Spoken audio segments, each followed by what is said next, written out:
Alright, so let's discuss the first steps of my divorce. First meeting my ex-Vietnamese wife. So, we met at our school, Kangaroo English School. Just a little bit of a lead up to our situation is that I would say the attitude change once the document had been signed by me, and by document I mean the notarized document that signed all the power and all the ownership of our $750,000 worth of assets to my ex.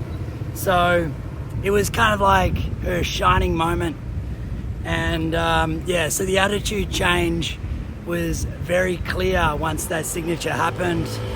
I got to see the disinterest in the relationship and the attitude of basically going from being in a marriage to being single.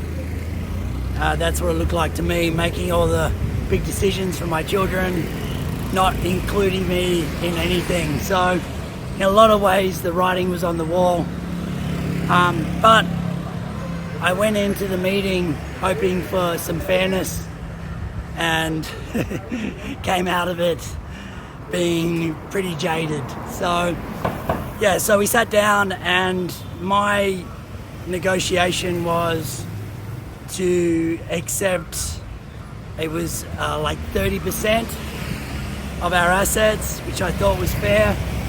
Obviously wasn't expecting the large share of our assets, but my whole goal really, and I'll do a video on our home that we built in My Hoa, our oceanfront home. My goal was to basically take over the land that was included on that, because it was built on 1,600 square meter lot.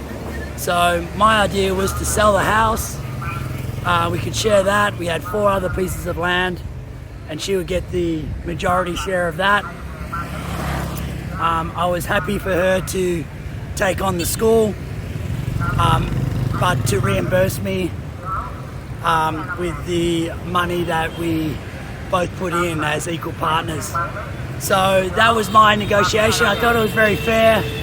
I wasn't looking to flex in any way around that, but the words that ring through my mind from that meeting from her was that you are going to get nothing.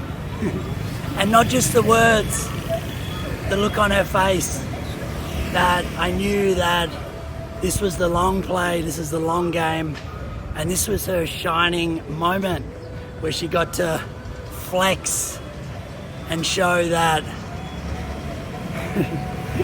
she won. So I knew from that moment that who I was dealing with, and I just decided to fight. It actually inspired me even more, because I know that when that goes on, when there is an injustice, that the scales eventually even. And yeah, it's a 4-year fight for me, but I know at the end of it that some things are worth fighting for, and obviously involving my children. That was a fight that I was willing to literally take to the death, and still are actually, so it's not over.